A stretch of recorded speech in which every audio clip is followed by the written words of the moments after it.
high above the world as it is known, where the air thins into silence and the sky presses close against the earth.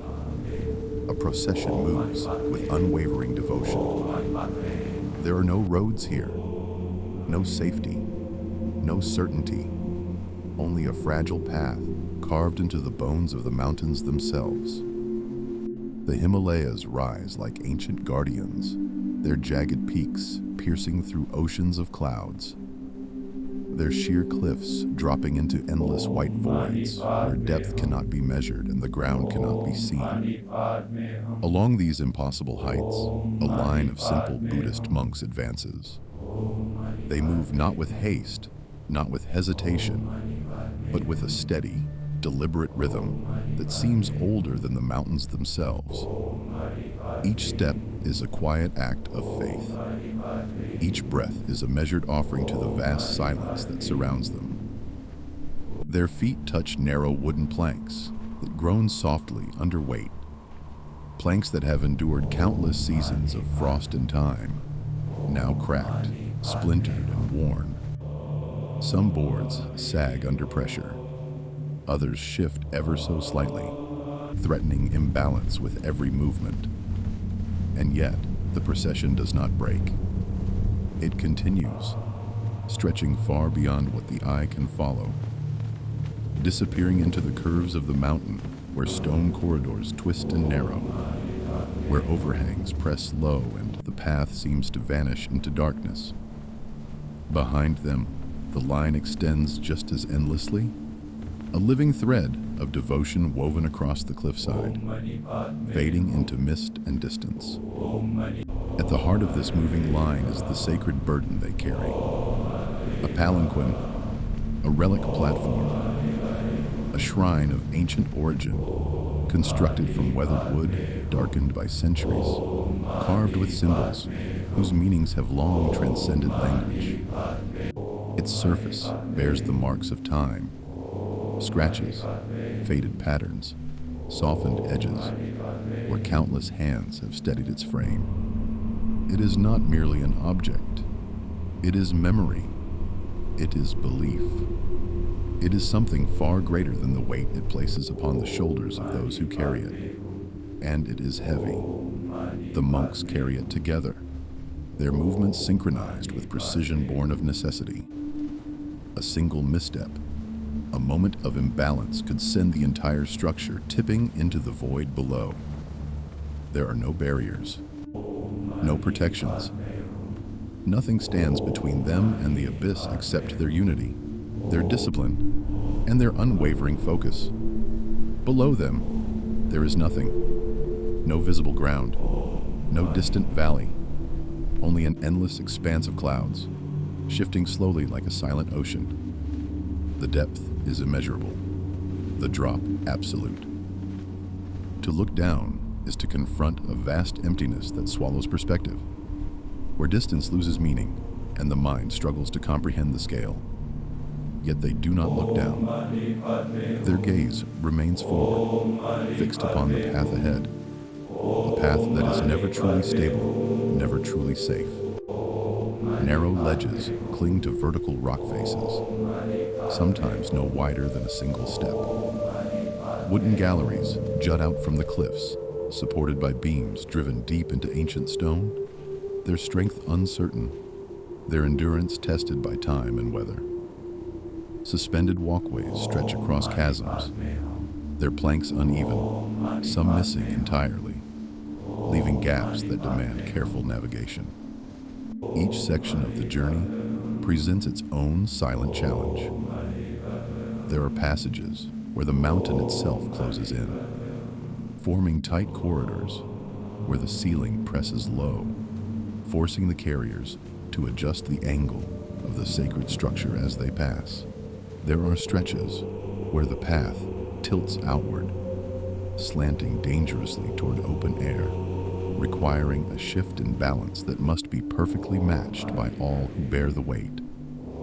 There are turns so sharp that the procession must slow almost to stillness, guiding the palanquin inch by inch around unforgiving edges. And always, there is the presence of height, Not merely elevation, but exposure. The feeling of being suspended between earth and sky, where the air carries a stillness that amplifies every sound, every movement. The faint creak of wood, the soft scrape of feet against stone, the subtle shifting of weight as the structure moves forward. These sounds do not echo loudly. They are absorbed by the vastness, softened by the open expanse. What remains is a quiet rhythm, a continuous flow that blends into the whisper of mantras carried on breath. The chanting is not loud. It does not seek to fill the space. Instead, it merges with it, becoming part of the silence rather than breaking it.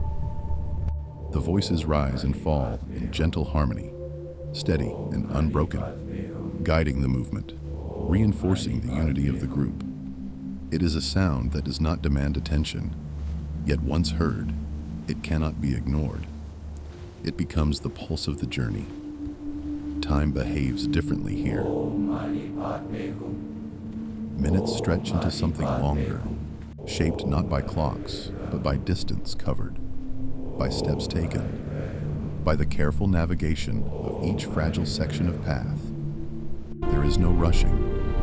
There is no pause for rest in the conventional sense. The procession moves continuously, adapting to the terrain, adjusting to each obstacle with quiet precision. Snow dust lies scattered across the surfaces they traverse, not deep enough to conceal, but enough to reveal every imperfection. It gathers in the cracks of stone, settles along the edges of wooden planks, clings lightly to protruding beams. It softens the harshness of the rock visually, but it does nothing to reduce the danger. If anything, it increases it, making each step slightly more uncertain, each foothold slightly less predictable. The monks do not falter. Their movements remain controlled, their focus unwavering. They understand the nature of the path. They accept its risks without resistance. There is no visible fear, no outward sign of doubt, only presence, only awareness. The procession continues.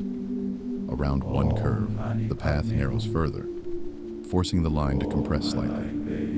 The carriers adjust instinctively, redistributing weight, maintaining balance. The sacred structure tilts almost imperceptibly, then steadies. The line flows forward again, regaining its rhythm. Further along, the path opens briefly onto a slightly wider ledge, though still perilously exposed. Here, the scale of the environment becomes even more apparent. The cliffs rise vertically above, disappearing into brightness. Below, the cloud layer stretches endlessly, its surface shifting slowly, revealing glimpses of deeper voids before closing again. There is no sense of boundary, only continuation. And through it all, the procession moves, not as individuals, but as a single entity composed of many, bound together by purpose and discipline. Each monk is aware not only of his own footing, but of the movement of those around him, the subtle shifts in weight, the collective balance required to carry the sacred burden forward. There is no leader visible at the front, no singular figure guiding the path. The guidance is internal, shared, understood without words. It is present in the rhythm of the steps, in the cadence of the chanting, in the seamless coordination that allows such a fragile journey to continue without interruption. The path changes again. A suspended section appears ahead, spanning a deep chasm between two cliff faces. The wooden planks here are more worn, more uneven. Some dip slightly underweight, others tilt subtly, requiring careful placement of each step. The carriers approach without hesitation, adjusting their pace, aligning their movement. One by one, they step onto the suspended path. The structure they carry sways slightly, responding to the motion of the walkway beneath. The monks compensate immediately. shifting their balance in unison, stabilizing the load. The bridge creaks softly, not in protest, but as a reminder of its fragility. Below, the clouds part briefly. For a moment, a deeper darkness is visible, a glimpse into the vast drop that lies beneath the cloud layer. Then it closes again, the view obscured, the depth hidden once more. The procession does not slow, it crosses, step by step, breath by breath, sound by sound, and then it reaches solid ground again, though the term feels relative, in a place where nothing is truly stable. The mountain continues, the path continues, the journey continues. There is no visible destination, no clear endpoint. The significance lies not in arrival, but in the act itself. The carrying, the walking, the enduring presence within an environment that offers no comfort, no ease. The sacred structure remains steady. It is not hurried. It is not rushed. It is moved with intention. Every step taken is part of something larger than the individual, larger than the group, larger even than the mountain itself. It is an expression of continuity, of tradition, of something that persists, despite the harshness of the world it moves through. The clouds shift again, revealing distant peaks rising like islands from a white sea. The scale of the landscape becomes almost incomprehensible, the procession reduced to a thin line against the vastness, yet undeniably present, undeniably real. And still, they move.